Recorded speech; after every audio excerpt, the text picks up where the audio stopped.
ॐ यथाग्ने दाहिका शक्ति रामकृष्णे स्थिता सर्वविद्या स्वरूपां तां शारदां प्रणमाम्यहम्।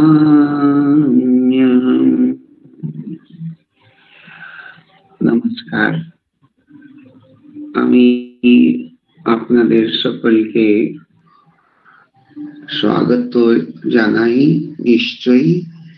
আর আপনাদের সকলকে আমি অভিনন্দনও করছি, কেন কি এই সন্ধে সময়ে বাড়ির অন্যান্য কাজগুলি একটু সাইডে রেখে এই যে আপনারা একটা আধ্যাত্মিক গোষ্ঠীর এই যে আয়োজন, যেখানে আপনারা এত বড় সংখ্যাতে সমাহিত হয়েছেন, এটা দেখে খুবই আনন্দ হলো।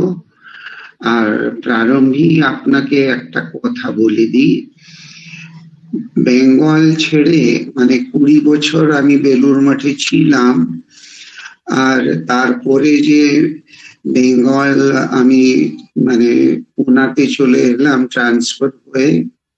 তো দেখতে দেখতে এই 20 বছর চলেই গেল, আর বেশিরভাগ বেঙ্গলিতে কথা বলার খুব একটা আমি অবসর পেয়েছি তা নয়। সেই জন্য হয়তো আমার বেঙ্গলি একটু বলতে গেলে ইমপারফেক্ট, কিন্তু আশা করি আপনারা মনে করবেন না। আর যেখানে আমি আটকে যাব সেখানে আমি হয়তো একটা হিন্দি বা ইংরেজি শব্দ ব্যবহার করব, আশা করি তোমাদের কোনো আপত্তি থাকবে না। তো আজকে আমাদের এই যে বিষয়, শ্রী শ্রী মায়ের এই 4টি মহাবাক্য। আমি জানি না আপনারা এই মহাবাক্য এই শব্দ নিয়ে কতটা আপনাদের পরিচয় আছে, কিন্তু তার একটা ব্যাকগ্রাউন্ড না বললে এই আজকের আমাদের এই ডিসকাশন ঠিক মতো হবে না। তো প্রথমেই আপনাকে বলি, আমাদের সনাতন ধর্মে উপনিষদের ওই 4টি মহাবাক্যের কথা আছে। আর পরম্পরা অনুসারে যখন উপনিষদের সময়ে, যাকে বলে ঔপনিষদিক পিরিয়ড, ওই সময় সাধকগুলো গুরুকুলে গুরুর পাশে যেতেন। ওখানে নিত্য বস্তু বিবেক বিচার সমদমাদি ষট সম্পত্তি, বলতে গেলে কমপ্লিট সেন্স কন্ট্রোল, সংযমের পালন করে ওরা ওখানে সাধন ভজন করত। আর 12 বছর 14 বছর যাই হোক, সেটা হওয়ার পরে গুরু যখন মনে করতেন কি এখনই আমার শিষ্য ঠিকভাবে তৈরি হয়ে গেছে, যেমন আজকাল আমরা দেখি কি ছেলে বা মেয়ে যদি ইঞ্জিনিয়ারিং করতে চায়, তো তার জন্য ওকে 10th পাস করতে হয়, 11th আর 12th ফিজিক্স কেমিস্ট্রি ম্যাথস নিতে হয়। শুধু তাও নয়, তারপরে আবার ইঞ্জিনিয়ারিং এর এন্ট্রান্স টেস্ট দিতে হয়, তখন ওরা ইঞ্জিনিয়ারিং কলেজে অ্যাডমিশন পায়। তো সেই রকমই যতদিন ওই অধিকার প্রাপ্ত হচ্ছে না, ততদিন গুরু আগে কোনো শিক্ষা দিতেন না। কিন্তু যখন শিষ্য মনে করতেন এখনই একদম রেডি হয়ে গেছে, তখন ওকে মহাবাক্য বলতেন। আর উপনিষদের কথা সেই মহাবাক্য শুনেই শিষ্য ও ব্রহ্মজ্ঞান প্রাপ্ত করে নিত, সেই ব্রহ্মজ্ঞানী হয়ে যেত। তো এই যে ব্রহ্মজ্ঞানী হওয়া, চারটি মহাবাক্য, সেই চারটি মহাবাক্য আছে প্রজ্ঞানম ব্রহ্ম, অহম ব্রহ্মাস্মি, তত্ত্বমসি, আর চতুর্থ অয়ম আত্মা ব্রহ্ম। তো যেমন যেমন যার যার গুরু তার অনুসারে এই চারটি মহাবাক্য গুরুর মুখে শুনে শিষ্যরা জ্ঞান প্রাপ্ত করত। কালের প্রবাহে এইসব সাধন ভোজন তো আর আমরা করতে পারি না, কিন্তু তাহলে কি আমাদের কোনো উপায় নেই? একটু ভেবে দেখলে দেখবেন আমাদের জন্যই ঠাকুর মা নরদেহ ধারণ করে এসেছেন। স্বামীজি, আপনারা অবশ্যই নিশ্চয়ই খণ্ডন ভববন্ধন এই আমাদের আরতি আপনারা জানেন। সেখানে প্রথম চরণে স্বামীজি যে বলছেন, খণ্ডন ভববন্ধন জগবন্দন বন্দিত মায়। তোমাকে, আপনাদের সকলকেই যদি আমি প্রশ্ন করি, কি বন্ধনে কে আছে রে বাবা? খণ্ডন ভববন্ধন, আমাদের ভববন্ধন খণ্ডন করবে, কিন্তু বন্ধনে কে আছে? আমরাই আছি, আমরাই আছি। আর বন্ধনে আছি বলেই এই জন্ম মরণের চক্রে ঘুরছি। জানি না আমাদের কত জন্ম হয়েছে আর কতবার আমরা মৃত্যু পেয়ে গেছি, কথাটা ওটা নয়। কিন্তু এই যে স্বামীজি বললেন, স্বামীজি তো বৃথা কিছু বলবেন না। কি খণ্ডন ভববন্ধন জগবন্দন বন্দিত মায়, এই ভববন্ধন থেকে রেহাই পাওয়া, এই বন্ধন থেকে মুক্ত হওয়ার জন্য তোমাকে আমি বন্দনা জানাচ্ছি। কাকে বন্দনা জানাচ্ছি আমরা? নিরঞ্জন নরূপধর নির্গুণ গুণময়। দেখুন, এই আমাদের হিন্দু শাস্ত্র, এই আমাদের সনাতন পরম্পরা, যে পরব্রহ্ম পরমেশ্বর যিনি আর ব্রহ্ম শক্তি, কথামৃতে নিশ্চয়ই আপনারা এই কথা পড়েছেন, আপনারা সকলেই জানেন। তো এই যে সৃষ্টি হলো, কার ইচ্ছেতে হলো?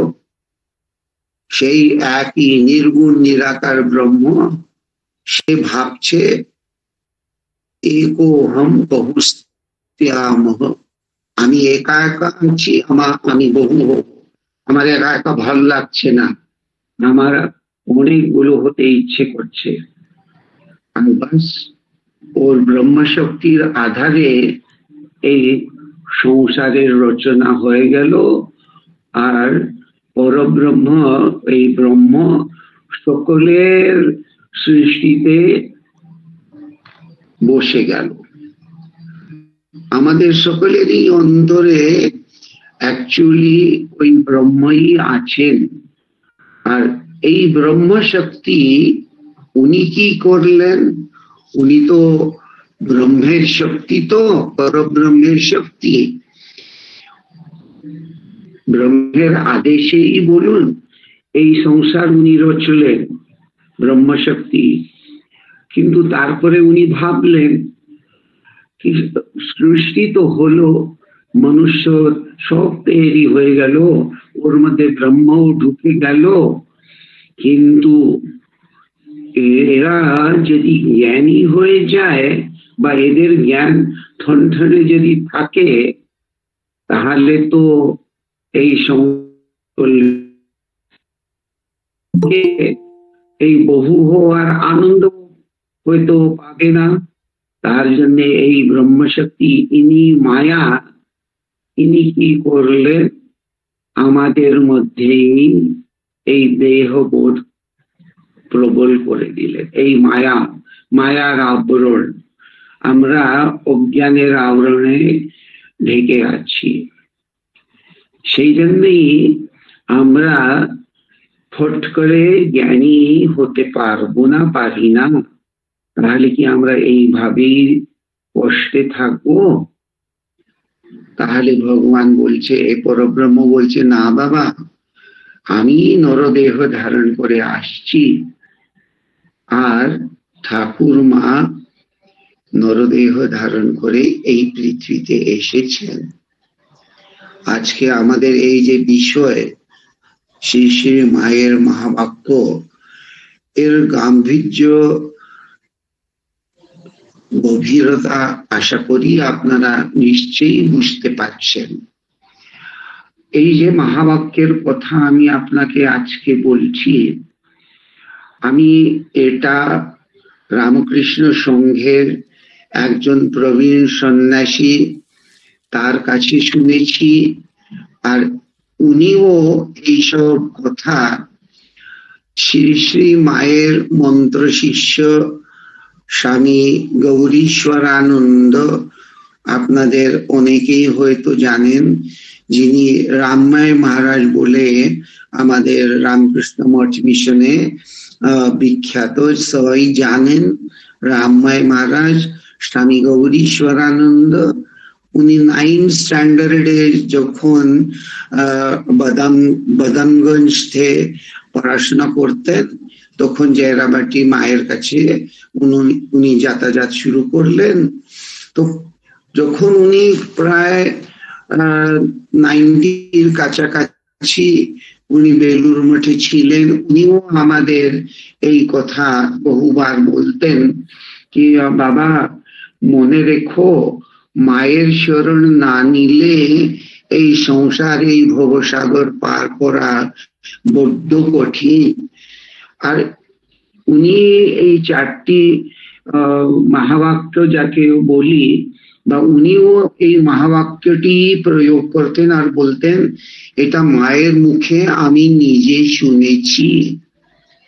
আর মা এই কথা অনেক ভক্তদেরও বলেছেন। আমি কিছু আমার মন গড় এমনি বানিয়ে বানিয়ে এই কথা বলছি না। তাহলে তখন আমরা জিজ্ঞাসা করলাম, মহারাজ আপনি তো মায়ের মন্ত্র শিষ্য, আমরা কেন আপনাদের উপর অবিশ্বাস দেখাবো? তখন মহারাজ বললেন, না রে, আজকালকার তোমরা নয়া ছোকরা, পড়াশোনা করে আসো, বইতে যদি কিছু না পাওয়া যায় তাহলে তোমাদের বিশ্বাস পায় না। তোমরা বই পড়ে শ্রী শ্রী মায়ের জীবনী পড়ে মাকে বোঝাবার চেষ্টা করছো, কিন্তু আমি মায়ের সঙ্গে ছিলাম, মায়ের সেবা করেছি, মায়ের মুখের কথা আমি আমার ডায়েরিতে লিখে রেখেছি, আর সেই কথাই আমি তোমাদের বলছি। আপনারা হয়তো বুঝতেই পাচ্ছেন কি দামি কথা শ্রী শ্রী মায়ের মুখের যিনি শুনেছেন, উনি এই কথা আমাদের জানাচ্ছেন। আজকে যখন এই আমাদের সঙ্গে সীমা পাল উনি যখন যোগাযোগ করলেন, তখন মনে মনে ভাবলাম, কেন আমি এই কথা আমার কাছেই রাখবো, সকলের সঙ্গে আমার এই শেয়ার করা উচিত। আর সেই জন্যই আজকে এই টপিক। তো প্রথম আমি এই মহাবাক্যটি এক একটা পড়ে শোনাচ্ছি। দেখুন, আমার বেঙ্গলি খুব একটা ভালো নয়, আপনারা মনে করবেন না, আশা করি আপনারা ভাব অবশ্যই বুঝবেন। তো প্রথম কথা, প্রথম মহাবাক্য কি, আমার ছেলে, আমার সন্তান রসাতলে যাবে? এখানে যে এসেছ, আমার যে ছেলে, তোমাদের মুক্তি হয়ে আছে, আমার সন্তানদের নরকে নিয়ে যাবার, রসাতলে নিয়ে যাবার বিধাতারও সাধ্য নেই। দেখুন কি সহজ সরল ভাবে শ্রী শ্রী মা আমাদের এই যে কথা আশ্বাসন, হ্যাঁ, আমাদের বলছেন কি আমার সন্তান, আমার ছেলে, ছেলে বলতে গেলে ছেলে মেয়ে সবাই রসাতলে যাবে। কেন যাবে রসাতলে? কি করে যাবে? এখানে যে এসেছো, এই এখানে যে এসেছো মানেটা কি বুঝতে পারছেন আপনারা? এখানে মানে এখনই তো শ্রী শ্রী মা দেহ ধারণী নেই, তাহলে আমরা এখানে এই শব্দের অর্থ কি বুঝবো? তাহলে কি জয়রামবাটি যেতে হয়? কি আমরা সবাই কি জয়রামবাটি গেলেই হবে, তাছাড়া হবে না? এরকম ভাবলে তো মাকে আমরা একটা কন্ডিশন করে দিলাম, গন্ডিতে রেখে দিলাম। কিন্তু শ্রী শ্রী মা উনি তো গন্ডি ভাঙা মা। অবশ্যই আপনারা হয়তো এই কথা পড়েছেন কিনা না জানি না, শ্রী শ্রী মায়ের আরেকজন ছিলেন, হ্যাঁ, বিশুদ্ধানন্দজি মহারাজ, যিনি আমাদের অষ্টম সংঘাধ্যক্ষ। তো উনি এই কথা বলতেন कि श्री श्री माँ शारदा, अरे ओ उनी तो गंडी भांगा, सब बंधन ভেঙে দিন আর সবাইকে এক করে নিন উনি। তো এই যে কথা কি এখানে যে এসেছো, এখানে বলতে গেলে দেখুন আমাদের মনে মনে নিশ্চয়ই এই ভাবটা রাখতেও হবে, আর একদম মানে কোনোদিন যেন তার বিস্মরণ হয় না, হবে না। আমাদের বাড়িতেই ঠাকুর, মা, স্বামীজির ফটো আছে। আমাদের সঙ্গের ভাইস প্রেসিডেন্ট মহারাজ, মহাপুরুষ মহারাজের শিষ্য স্বামী তপস্যানন্দজি বলতেন, দেখো শ্রী শ্রী ঠাকুর, শ্রী শ্রী মা বেলুর মঠে নিশ্চয়ই আছেন। কেন কি বেলুর মঠে তো ঠাকুরের রেলিক্স, শ্রী শ্রী মায়ের পুতদেহ, অগ্নি সংস্কার সবাই তো বেলুর মঠ। তো বেলুর মঠ তো একটি মহাতীর্থ, হ্যাঁ। কিন্তু জেনে রেখো বাবা, শ্রী শ্রী মা, শ্রী শ্রী ঠাকুর বিশ্বব্যাপী, বিশ্বব্যাপী। উনি পৃথিবীতে কোথাও নেই এমন জায়গা নেই। omni presence of God যাকে ইংরেজিতে বলে, omni present। তো শ্রী শ্রী মা আমাদের বাড়িতেই আজকে চিন্ময় রূপে বসে আছেন, চিন্ময় রূপে উনি আছেন, উনি আমাদের দেখছেন। আর এটাই একটা কথা সবসময় যে আমাদের মনে রাখা উচিত কি মায়ের চরণে আমি আশ্রয় নিয়েছি, তাহলে আবার আমি নরকে বা রসাতলে কেন যাব? রসাতলে যাওয়া মানে শুধু নরক নয়, রসাতলে যাওয়া মানে এই যে বারংবার আমাদের এই জন্ম নিতে হয়, আবার মৃত্যু প্রাপ্ত করতে হয়, আবার জন্ম নিতে হয়। কিন্তু শ্রী শ্রী মা মাঝখানে বলেই তো দিয়েছেন, যারা এখানে এসেছে, যারা আমার ছেলে, ওদের মুক্তি হয়ে আছে। তাহলে আমরা আমাদের মুক্তি হয়ে আছে এই ভাবটা আমরা কেন রাখতে পারছি না? কি কারণ ভাবতে হয় না? বলুন দেখি, কি বলেন? বলুন, কিছু একটা বলুন, কেউ বলুন। ভাবা উচিত না? ভাবতেই হয় কি আমরা মায়ের কথা ও তো মিথ্যে হওয়ার নাই। আর আমরা মায়ের চরণে আশ্রয় নিয়েছি, তাহলে তো আমরা মুক্ত। দ্বিতীয় মহাবাক্য মায়ের কথা আমি বলছি।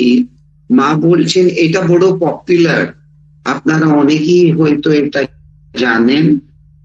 আমার উপর ভার দিয়ে নিশ্চিন্ত হয়ে থাকো, সময় আসবে তখন তোমাকে নিত্যের ধামে নেমে যাওয়ার জন্য একটা দীর্ঘ শক্তি সব সময় তোমার পেছনে আছে, এটা স্মরণ রেখো। আবার মা একই কথা, ভাষা একটু অন্যরকম, এখানে কিন্তু সুস্পষ্ট ভাবে মা বলে দিচ্ছেন, আমার উপর ভার দিয়ে নিশ্চিন্ত হয়ে থাকো। কথা শুনতে ভারী সুন্দর না? কিন্তু এই ভার পুরোপুরি সঁপে দেওয়া মায়ের চরণে, কি মা আমি এখনই আপনার উপর ভার দিয়ে নিশ্চিন্ত হয়েছি। বুকের উপর হাত রেখে বলুন দেখি, সত্যি আমরা পাচ্ছি?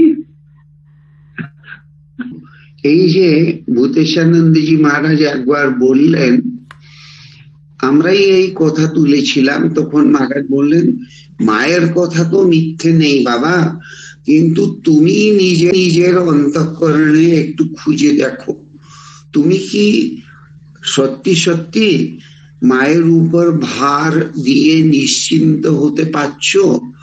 তুমি পুরোপুরি ভার মায়ের উপর দিতে পারছো না বলেই তোমার প্রবলেম। এটা আরেকটি কথা।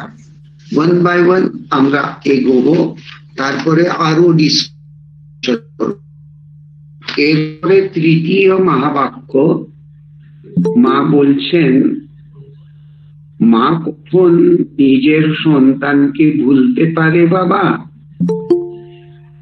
আমি তো সব সময় তোমার সঙ্গে থাকি, তোমার আশেপাশে থাকি। যখন তুমি দুঃখ পাবে, আঘাত পাবে, জীবনে নিরাশা আসবে, তখন হতাশ হও না বাবা, ঘাবড়িয়ে যেও না বাবা। আমি সবসময় এটা মনে রাখো, আমি তোমাদের সঙ্গেই রয়েছি বাবা। দেখো বাবা, আমি যে তোমার মা,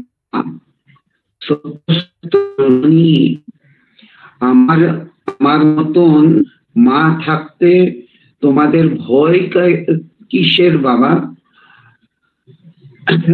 তোমার কেউ কিছু খারাপ করতে পারবে না। আমার যে সন্তান, তাকে হানি পৌঁছানোর বিধাতারও সাধ্য নেই, এটা সব সময় মনে মনে স্মরণ রাখবি। দেখুন, একটু আরো বড় কথা, বিস্তৃত। এই যে আমরা ভার সম্পূর্ণভাবে মায়ের উপর ভার কেন দিতে পারছি, অ্যাকচুয়ালি মা একটা অভয়বাণী তো প্রথমেই বলে দিলেন। মানে আগেকার মহাবাক্যে মা যে বলল কি আমার উপর ভার দিয়ে সঁপে নিশ্চিত হয়ে যাও, হ্যাঁ, উনি বললেন মুক্তি হয়ে আছে। তারপরে বলছেন আমার উপর যদি তোমার ওই রকম একটা একটু ভাব হচ্ছে না, তোমার লাগছে, আমার উপর ভার দিয়ে। আর এখানেও আবার মা বলছেন কি আমি মা থাকতে আমার তোমাদের কি ভয়, কিসের ভয় বাবা, আমি আছি। হ্যাঁ, আর শুধু আছি না, পরিষ্কার করে বলছেন আমি তোমার সঙ্গে আছি, আশেপাশে আছি বাবা। কিন্তু তারপরে মা এই যে বর্ণনা দিচ্ছেন, এইটা কিন্তু আমাদের জীবনের কথা। This is a description of our present day life.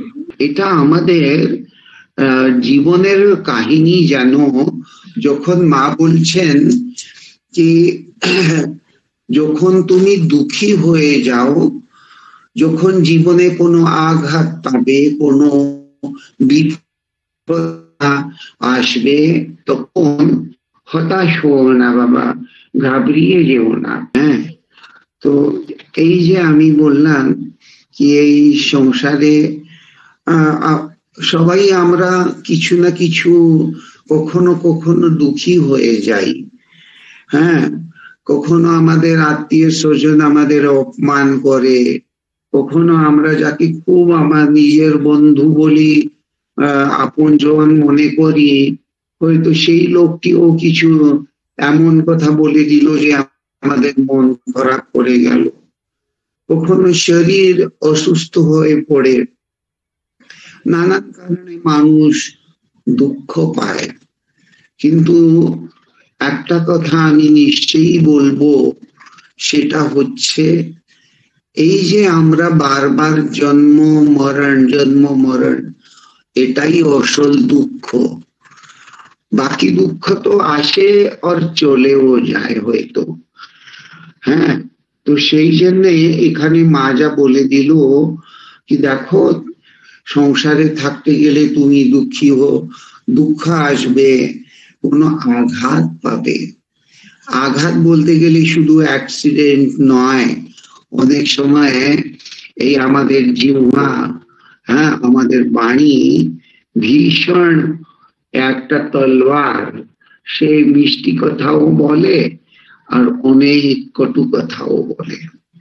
তো এই সংসারের চিত্র তো এইরকমই, আগেও সেই রকম ছিল, এখনো আছে, ভবিষ্যতেও এইরকম, খুব একটা পাল্টাবে তা তো মনে হয় না। কিন্তু এর থেকে মুক্তি পাওয়ার, রেহাই পাওয়ার উপায় কি? মায়ের এই কথা, দেখো বাবা আমি তোমাদের মা, সত্য সত্য জননী। এই যে সত্য সত্য জননী, এমনি শুনতে ভালো লাগে, কিন্তু প্র্যাকটিস করতে গেলে দেখবেন খুব কঠিন। মানে একটা, হয়তো আমি আগেবার বলেছি কিনা আমার মনে নেই, হ্যাঁ, কিন্তু বারে বারে আমার এই কথা মনে পড়ে যে গম্ভীরানন্দজি মহারাজের কাছে যখন আমি নতুন জয়েন করে, আমার একটা প্রবলেম ছিল, মানে স্পিরিচুয়াল প্রবলেম, সেটা গম্ভীরানন্দজি মহারাজ উনি প্রেসিডেন্ট, ওনার কাছে গেলাম আর ওনাকে প্রণাম করে বললাম কি মহারাজ আমি তো ঘর বাড়ি সব ছেড়ে ছুড়ে মঠে এসেছি, সাধু হতে এসেছি, ভগবান লাভ করতে এসেছি, ঠাকুরের আদর্শ ধরে এসেছি। তো মহারাজ বললেন তোমার প্রবলেমটা কি তাহলে? আমি বললাম মহারাজ আমি আমার জন্মদাত্রী মা, গর্ভধারিণী মাকে খুব ভালোবাসি, আমি আমার মাকে ভুলতে পারি না। তখন মহারাজ খুব হাসলেন আর বললেন তোমাকে কে বললো বাবা ভুলে যাও? তা তো কেউ তো বলেনি।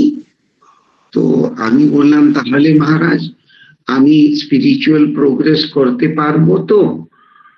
তো বলে হ্যাঁ কেন পারবি না, কিন্তু একটা মনে রাখো, যখন তুমি তোমার গর্ভধারিণী মাকে স্মরণ করবে তখন ওনাকে সাক্ষাৎ ভগবতী ভাবটা নিয়ে প্রণাম জানাবে।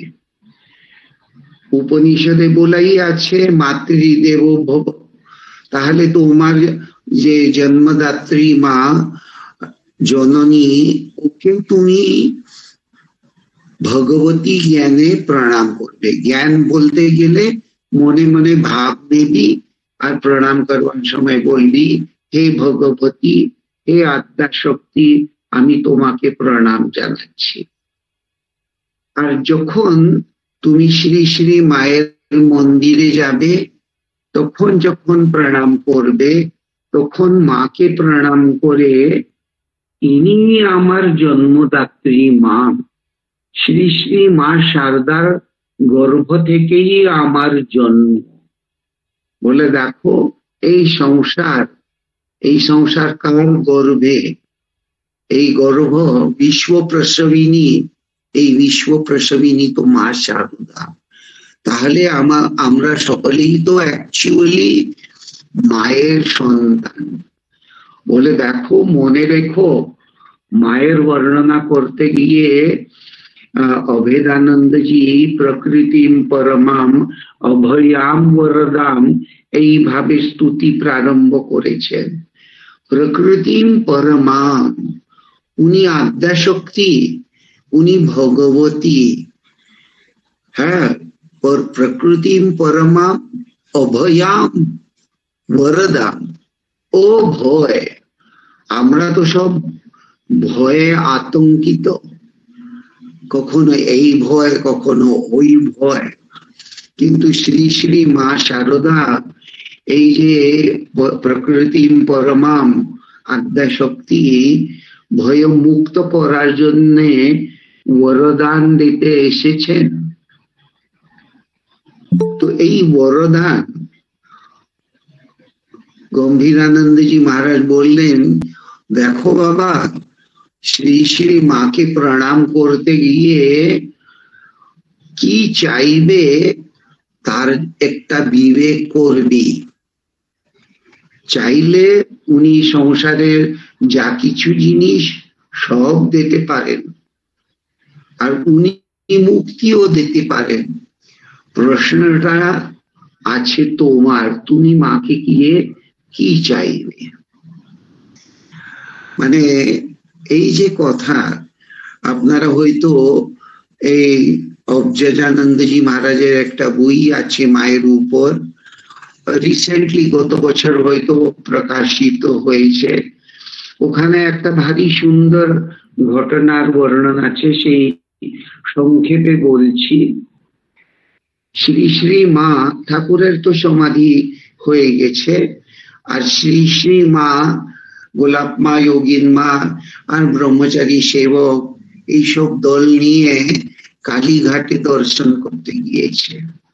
আর কালীঘাটে দর্শন করে, মা তো সাক্ষাৎ কালী, উনি কালী, উনি লক্ষ্মী, উনি সরস্বতী, উনি বগলা, উনি জগদ্ধাত্রী।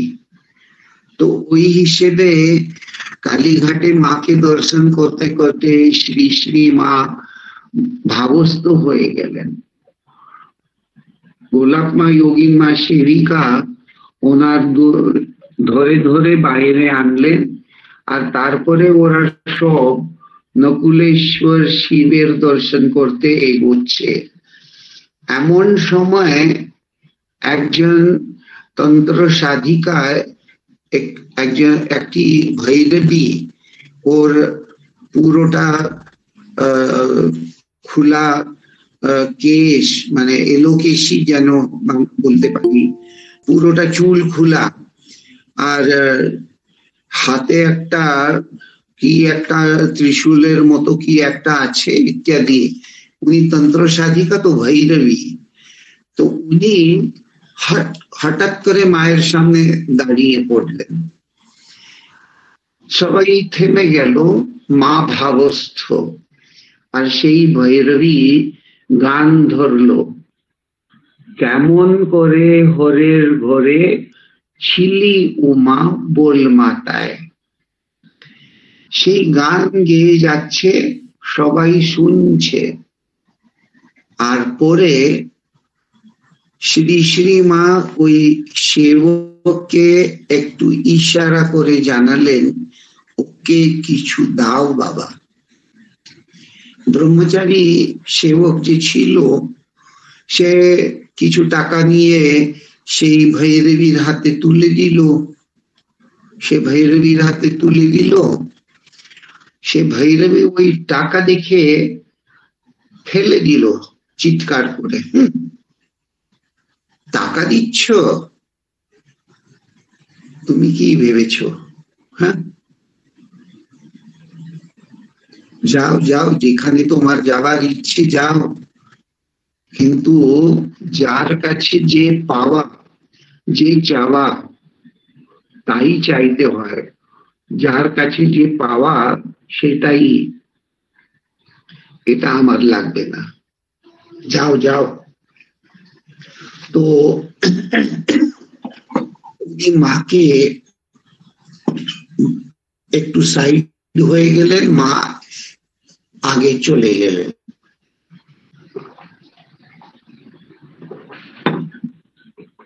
তারপরে ব্রহ্মচারী একটু পেছন দিকে তাকালো, তখন দেখলো সে ভৈরবী, তার চোখে জল, আর মা যেখানে দাঁড়িয়েছিলেন সেখান থেকে সেই মাটি নিয়ে উনি নিজের আঁচলে বেঁধে দিলেন। দেখুন এই কথা, যার কাছে যে চাওয়া, মায়ের কাছে গেলে আমরা যদি বলি মা আমার ছেলে, তার চাকরি হচ্ছে না, ভালো চাকরি হোক, মা প্রমোশন হোক, ওটা যদি চাইলে মা দিতে পারে না তা নয়, নিশ্চয়ই দেবেন, কিন্তু সেটা নিয়ে আমরা কি করব? সঙ্গে তো কিছু নিয়ে যেতে পারবো না, যাওয়ার সময় তো সব এখানেই থেকে যাবে। কিন্তু শ্রী শ্রী মা যে মুক্তি দিতে পারেন, তো আমরা কি চাইবো মায়ের কাছ থেকে? হ্যাঁ, আমি এটা বলবো না, মানে আমি বড়দের এই কথা শুনেছি কি সংসারে থাকতে গেলে নানান সমস্যা, নানান প্রবলেম, তখন তো মায়ের কাছে গিয়ে, ঠাকুরের কাছে গিয়েই তো সংকট নিবারণের জন্য প্রার্থনা করব। কার কাছে যাব? ওরা যে আমাদের আপনজন। কিন্তু মনে রাখতে হয় ঠাকুরমা আমাদের সব সংকট নিবারণ করার ওনার সামর্থ্য আছে, মায়ের সামর্থ্য আছে, আর ওরা করবেও, আর আমরাও নিশ্চিন্ত হয়ে ওনার কাছে যেতে পারি, মনে কোনো কিন্তু দ্বিধা যেন না থাকে। ওনার উপর ভার দিতে হয়, তো তো ভার তো এইভাবেই তো দিতে আমরা শিখবো কি মা আমরা তোমার উপর ভার দিয়ে নিশ্চিন্ত হচ্ছি। কেন কি মাকে গিয়ে বললাম মা এই সংকট দূর করো মা। হ্যাঁ, একটাই যে কালী কীর্তনের একটা চরণ আছে না, হয়তো আপনারা নিশ্চয়ই জানেন, ভরসা কেবল করুণা তোমার, তাই এ সন্তান ডাকে বারে বার, নাশোমা তাহার অজ্ঞান আন্ধার, তনয়ে তোমার দাও দিব্য জ্ঞান। তো সংসার থাকতে গেলে মায়ের কাছে গিয়ে সংকট নিবারণের জন্য প্রার্থনা করা ভুল নাই, কিন্তু এটা ভরসা কেবল করুণা তোমার। আর মা শুধু এই সংকট নিবারণ তো নিশ্চয়ই আপনাকে করতেই হবে, আর দ্বিতীয়টা আমাকে জ্ঞান দিয়ে এই আমাকে মুক্তির দিকে আপনি নিয়ে যাবেন। একজন ভক্ত মহিলা, উনি মাকে চিঠি দিয়েছেন, ওখানে উনি লিখছেন কি মা এই সংসারে থাকতে নানান কাজ, নানান ভাবে আমরা জুড়ে আছি। হ্যাঁ নিশ্চয়ই মানে যোগ ধ্যান এইটাও করার খুব চেষ্টাও করি, কিন্তু অনেক সময় ভয় লাগে মা, যেন পথ হারিয়ে না ফেলি, পথে মানে বিপদ না হয়ে যাই। I should not lost my পথ, মানে রাস্তা ভুল হয়ে অন্যদিকে চলে গেল, তো সেই রকম যেন না হয়। তো আমি কি করব মা? তো শ্রী শ্রী মা যে জবাবটি পাঠালেন কি, ভয় কিসের মা, ভয়ের কোনো কারণ নেই, পথ পাওয়ার জন্যই তো এখানে আসা। কি সুন্দর কথা, পথ পাওয়ার জন্যই তো এখানে আসা। আমরা যে শ্রী শ্রী মায়ের শ্রী চরণে এসে পড়েছি, কেন? আমরা দিশাহারা পথহারা যেন না হয়। শ্রী শ্রী মায়ের উপর ভার দিলে, আর বারংবার সব সময় এই প্রার্থনা যদি আমরা জানাই কি, মা তোমার উপর ভার দিলাম, দেখুন আমরা যেন ভ্রমিত না হই, বিপথে না চলে যাই। খুব সুন্দর মা বলে দিলেন, পথ পাওয়ার জন্যই তো বাবা এখানে আসা। তো এই যে মা সত্য সত্য জননী, এই ভাবটা কি মায়ের কাছ থেকেই ব্রহ্মা আর ব্রহ্মশক্তি, এই জন্যই আমি প্রথমে এই কথাটা তুলেছি কি ব্রহ্মশক্তির প্রভাবেই আমাদের জন্ম।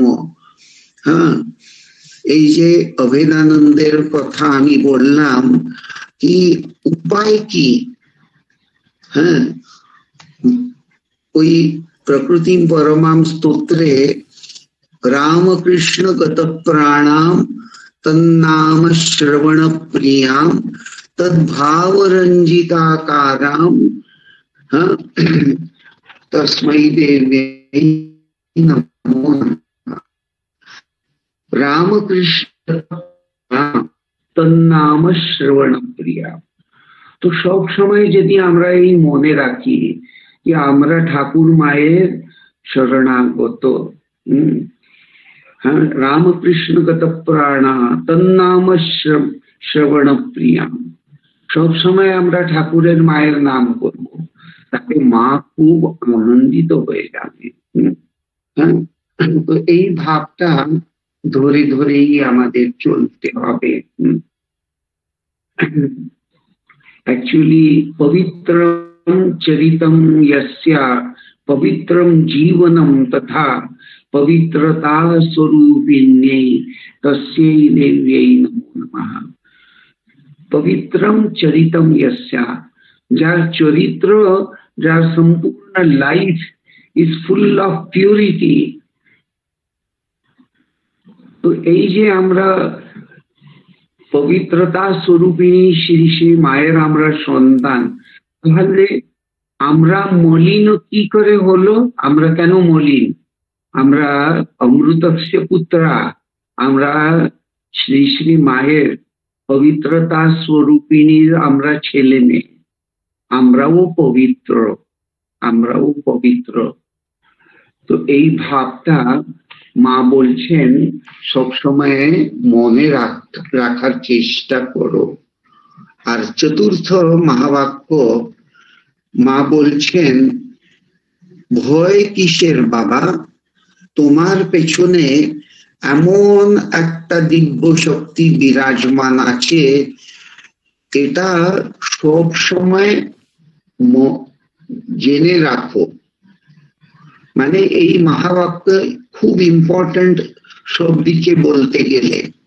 হ্যাঁ, মানে এখানে তিনটি প্রধান শব্দ আছে, জানবি, মানবি, মনে রাখবি। দেখুন তিনটি শব্দ, জানবি, মানবি, মনে রাখবি। মা বলছেন ভয় কিসের বাবা, তোমার পেছনে এমন একটা দিব্য শক্তি বিরাজমান আছে, এটা সব সময় জেনে রাখো। তারপরে বলছেন এই সংসারে তোমার আপনজন বলে কেউ থাকুক না থাকুক, মনে রেখো তোমার একজন মা আছে। হ্যাঁ, আর তারপরে আবার বলছেন দেখো, স্মরণ রেখো এই মা তোমার সব সময় রক্ষা করছেন। তো মূল বাংলাতে যে আছে গৌরীশ্বরানন্দজি যে বললেন কি জেনে রাখো, আর আমি যে এই সংসারে তোমার আপনজন বলে কেউ থাকুক না থাকুক, এটা মানবে কি তোমার একজন মা আছে, এটা মানতে হয়। সেই জন্য যে বললাম কি জেনে রাখো, মেনে নাও, हिंदी যাকে বলে जानना, मानना और याद रखना। জেনে রাখো,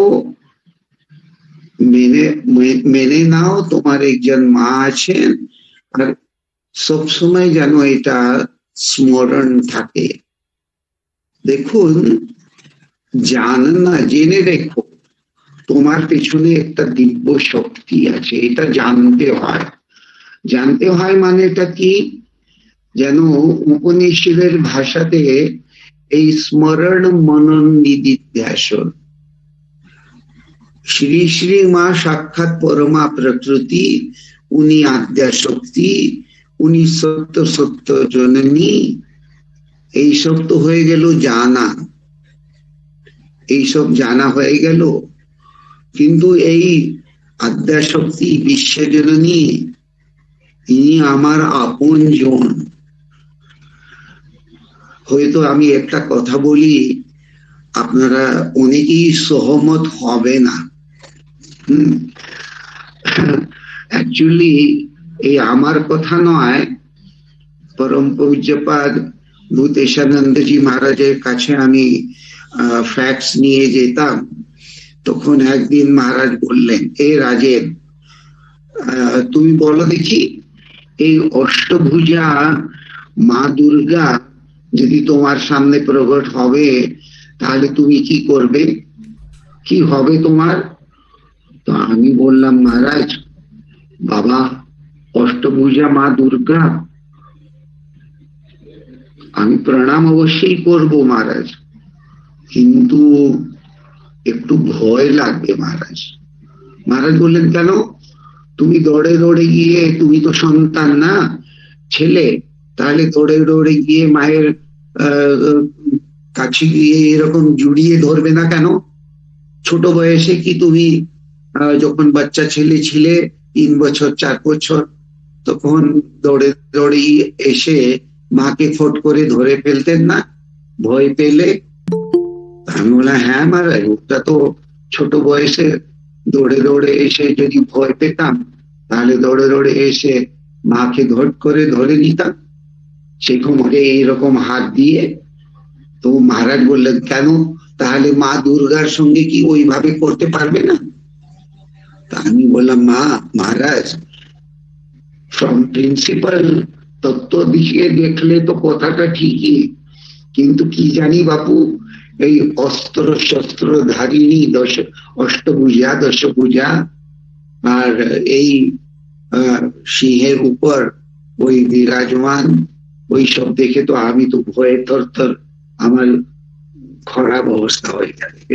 মহারাজ খুব হাসলেন আর বললেন, সেই জন্য তো সাক্ষাৎ মা দুর্গা এই দশভুজা অষ্টভুজা নানান ভুজা, ওর তো নানান বর্ণনা। তো দেখো, এই মাই তো সেই জন্য যেন আমরা ভয় না পাই, তার জন্যই তো এই সামান্য নারী রূপে জন্ম নিয়েছে। মায়ের কাছে যেতে আমাদের কোনো সংকোচ হয় না, নিজের আপন মা বলেই মনে হয়। হ্যাঁ, তো এই যে খুব সুন্দর ভাবে এই যে শ্রী শ্রী মায়ের এই 4টি কথা গৌরীশ্বরানন্দজি মহারাজ আমাদের যে বলতেন, সে আপনার সামনে আমি রাখলাম। কেন কি উপনিষদের মহাবাক্য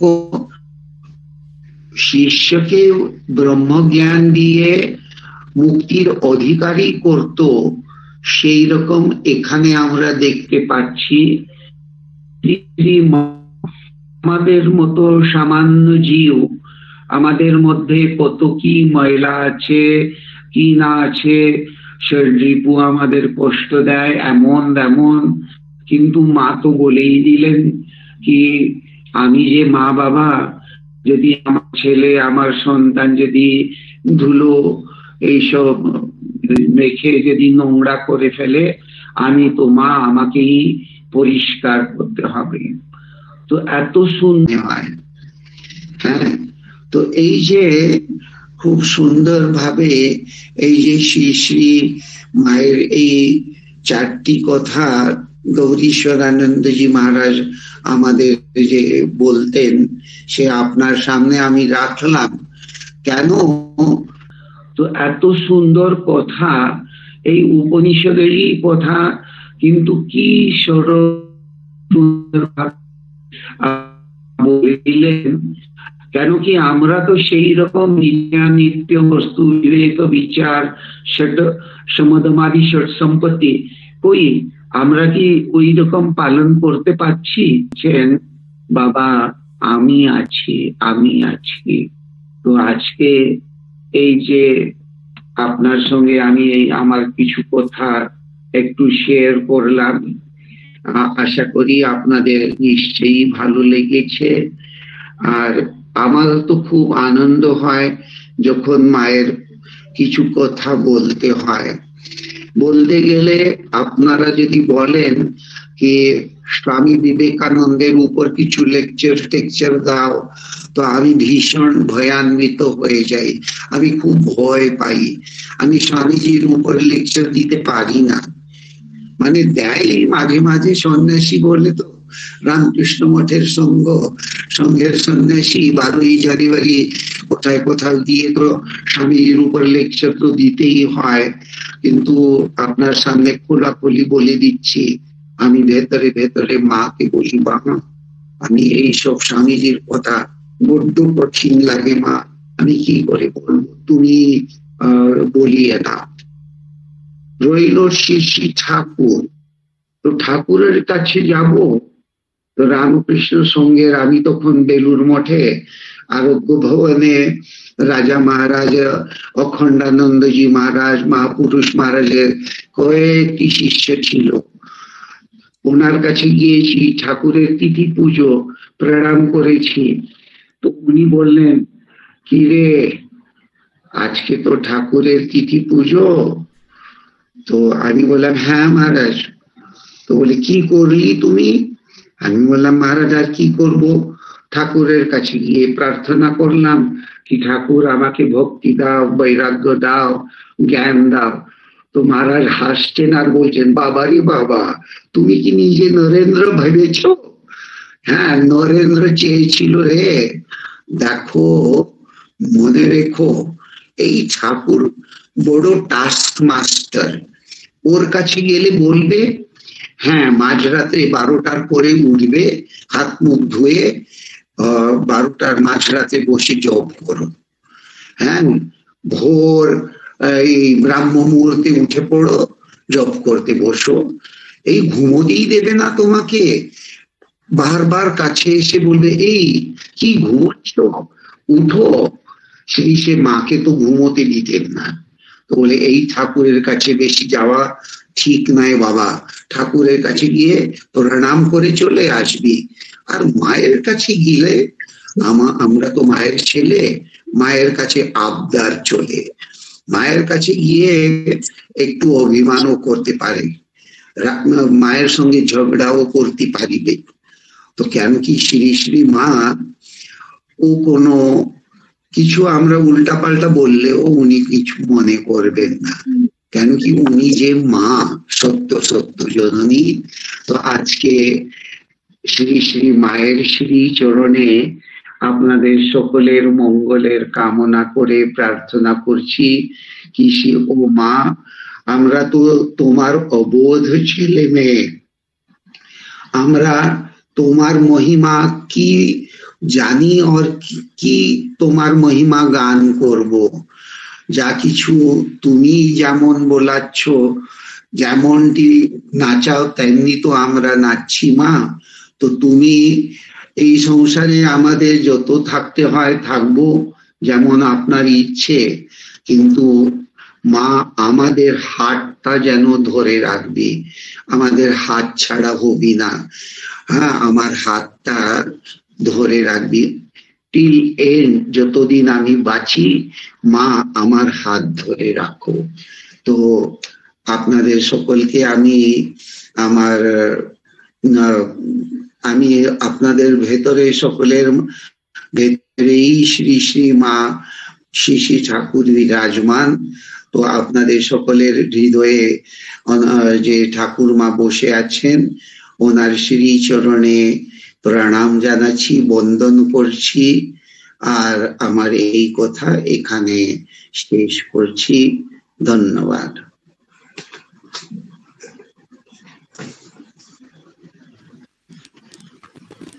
এতক্ষণ আমরা পরম পূজনীয় মহারাজজির মুখনিসৃত মায়ের 4টি মহাবাক্য সম্পর্কিত অপূর্ব মূল্যবান আলোচনা শ্রবণ করলাম ও সমৃদ্ধ হলাম। মহারাজজিকে আমাদের আন্তরিক ভক্তি, শ্রদ্ধা ও প্রণাম নিবেদন করি। এখন মহারাজের কাছে আপনাদের যদি কোনো প্রশ্ন থাকে তাহলে আপনারা করতে পারেন।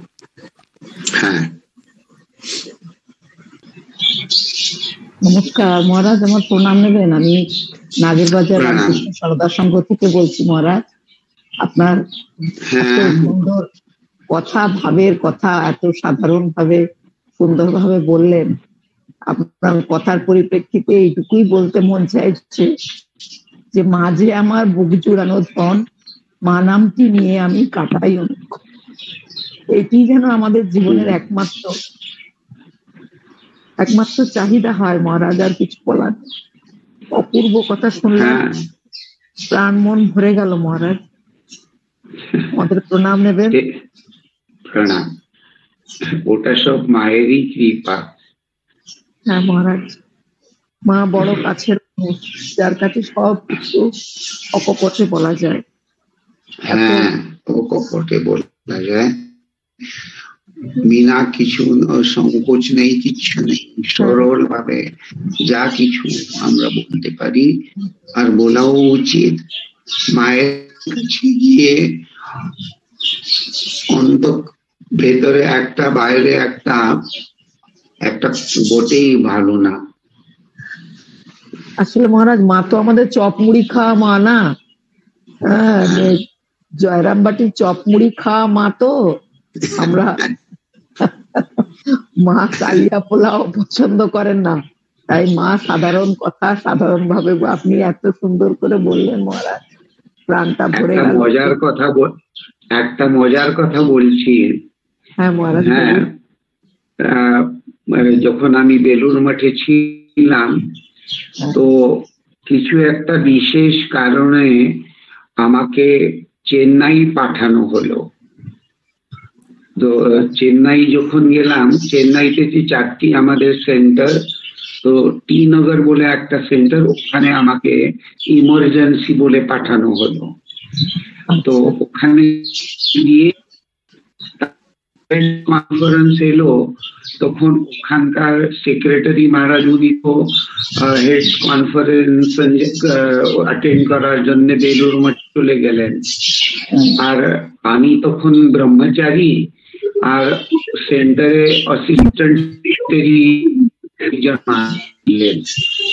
তো ওই অ্যাসিস্ট্যান্ট সেক্রেটারি মহারাজ অনন্ত রূপানন্দ উনি আমাকে বললেন, এই রাজেন বলো তো তুমি কি খেতে চাও? এখনই আমি অ্যাক্টিং সেক্রেটারি, তুমি যা বলবে আমি কিনে তোমাকে খাওয়াতে পারি।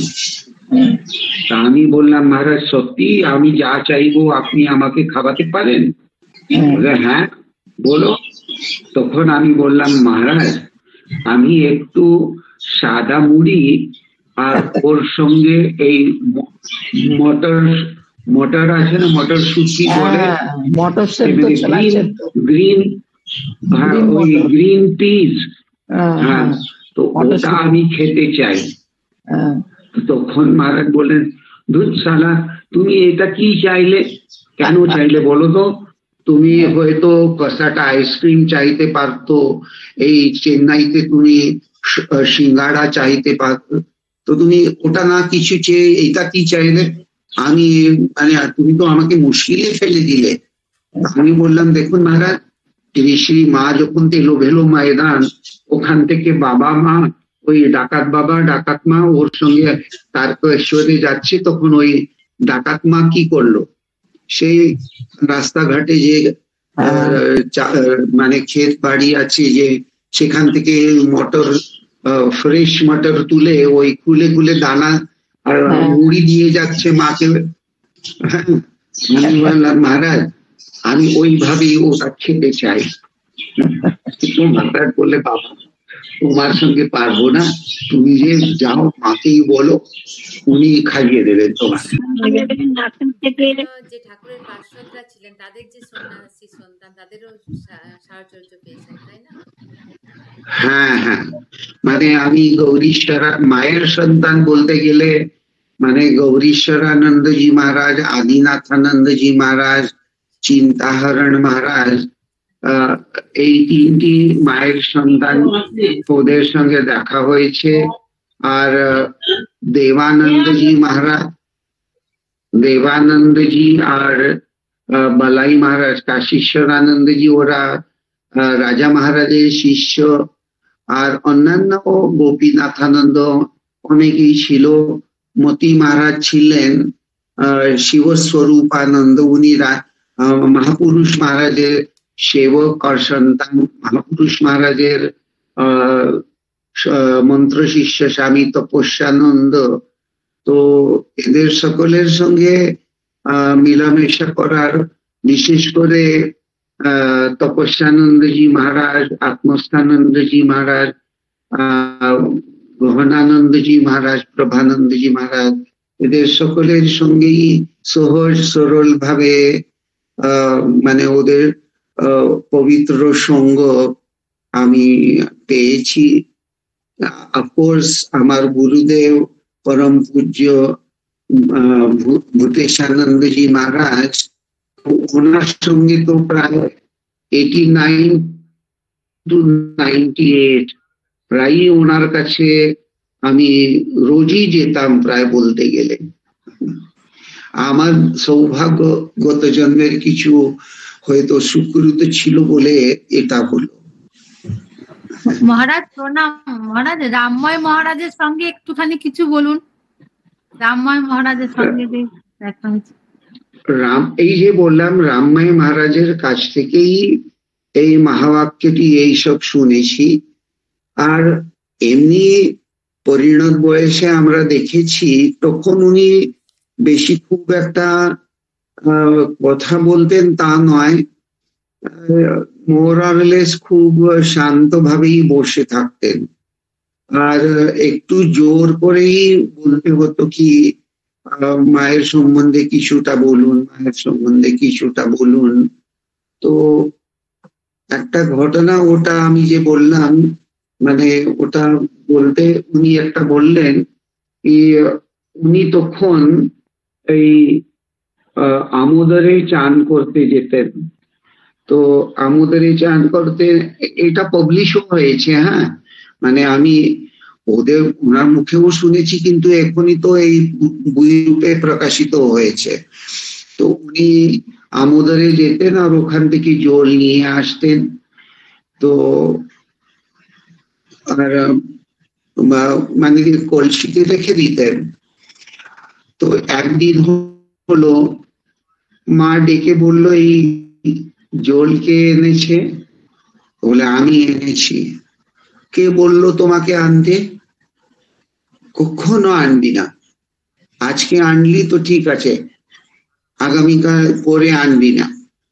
কিন্তু মহারাজ একদম মায়ের কথা কানে দিলেনই না। পরের দিন ও আনলেন, কিন্তু দূর থেকে উনি দেখলেন সে মা আমোদরের ওই জলটা কিন্তু খুব তৃপ্তি সহকারে খেলেন। হ্যাঁ, একদিন গেল, পরের দিন আবার আনলেন, আবার জোর করে খুব বকলো, রামমাই তুমি আমার কথা শুনো না? হ্যাঁ বলেছি আনবে না, তাও। তো রামমাই মহারাজ বললো দেখুন মা এনেছি ঠিক, তারপরে আর কোনো কথা নেই, মাও কিছু আর বললো না, চলে গেল। তৃতীয় দিনও ওই সেই একই রকম, কিন্তু তৃতীয় দিন মা আরো খেপে গেলেন, খুব বকছেন, বলছেন আমি বলছি তুমি আনবে না, তুমি আমার কথা শুনবে না, কি রকম ছেলে তুমি। তখন রামমাই মহারাজ কিন্তু হাত জোড়ে বলল, দেখুন মা, আমি আমোদরে যাই, চান করি, আর ওখান থেকে এই মিষ্টি জল ভালো করে, মানে যাকে বলি ওই কলসি, তার উপর ধুতির কাপড় বেঁধে ছেকে ছুকে ভালো করে আমি ওই জলটা এনে এখানে রেখে দেই। তো তোমার যদি খাবার ইচ্ছা না থাকে তাহলে খাবে না, আমার কি, কিন্তু আমি প্রতিদিনই আনবই আনবো। তোমার যদি মনে হয় কি আমি খাবো না, তো খাবে না। তখন মা কিন্তু একদম গলে গেল আর বললো, রামমাই মা, না রে না, আরে তুমি এত কষ্ট করে নিয়ে আসবে, দেখো আমি একা তো নয় বাবা, এখানে অন্যরাও আছে, ওরা কি বলবে। দেখো এই মিষ্টি জল, বাণিজ্য পুকুরের এই জল খেয়ে তো আমার শরীর খারাপ হয়, কিন্তু এই আমোদরের মিষ্টি জল খেয়ে কোনো কষ্ট নেই, কোনো ভালোই লাগে বাবা। কিন্তু এই সকল নলিনী মাকু এরা ওরা কত কি আছে, ওরা কি ভাববে। দেখুন রামমাই মহারাজ বলতেন, দেখুন মা সব সময় যেন সকলকে নিয়ে চিন্তা, নিজের জন্য যেন কিছুই নেই, সব সময় সকলেরই কল্যাণের জন্য সকলকেই ধরে ধরে উনি চলছেন। খুব ভালো লাগলো মহারাজ, পড়েছি এটা, কিন্তু আপনার মুখে আরো ভালো লাগলো শুনে।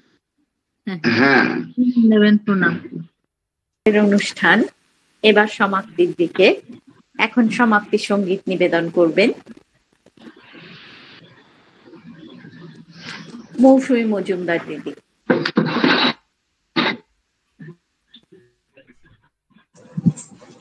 ঠাকুর মা স্বামীজি শ্রী চরণে প্রণাম, মহারাজজির চরণে আমার ভক্তিপূর্ণ প্রণাম। আমি এত সুন্দর মায়ের কথা অনুষ্ঠান হলো, এরপরে আমরা মায়েরই বন্দনা, শারদেশ্বরী বন্দনাই করি। প্রকৃতিং পরমাং অভয়াং বরদাং নররূপধরাং জনতাপহরাং শরণাগত সেবক তোষকরিং প্রণমামি পরাম জননীং জগতাম পুরাহীনসুতান অপরাধয়ুতান কৃপয়াদ্য সমুদ্ধর মোহগতান তরণীং ভবসাগর পারকরিং প্রণমামি পরাং জননীং জগতাম বিষয়ং কুসুমং পরিহৃত্বা সদা চরণাম্বুরহামৃত শান্তি সুধাম পিববৃঙ্গবন ভবরোগহারাম প্রণমামি পরাম জননীং জগতাম। কৃপাং কুরু মহাদেবী সুতেষু প্রণতেষু চ चरणाश्रयदानेन कृपामयि नमस्तुते लज्जापटावृतनित्यं शारदे ज्ञानदायिके पापेभ्यो न सदा रक्ष कृपामयि नमस्तुते रामकृष्ण गता प्राणां तन्नाम श्रवणप्रियां तद्भावरञ्जिताकारं प्रणमामि मुहुर्मुहुः पवित्रं चरितं यस्य पवित्रं जीवनं तथा पिण्यै तस्यै कुर्मो नमो नमः देवीं प्रसन्नां प्रणतार्तिहान्तीं योगीन्द्रपूजां युगधर्मपात्रीं तां शारदां भुक्ति विज्ञानदात्रीं दया स्वरूपां प्रणमामि नित्यम् स्नेहेन बध्नासि मनयास्मदीयां दोषानशेषान् सगुणीकरोषि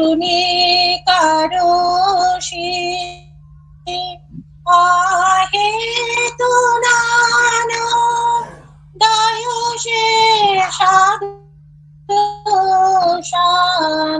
स्वाङ्के गृहीत्वा यदिदं विचित्रं प्रसीद मातः विनयेन याचे नित्यां भव स्नेहवती सुतेषु प्रेमये गोविन्दो चिरोदाग्धचित्ते विषिञ्च चित्तां कुरुना सुशान्ता जननी शारदां देवी रामकृष्ण जगद्गुरु पादपद्मे तयो श्रित्वा प्रणमामि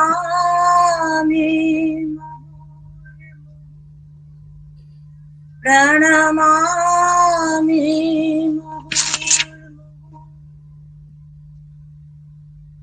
जय ठाकुर जय মা জয় স্বামীজি মহারাজজি আমার ভক্তিপূর্ণ প্রণাম নেবেন।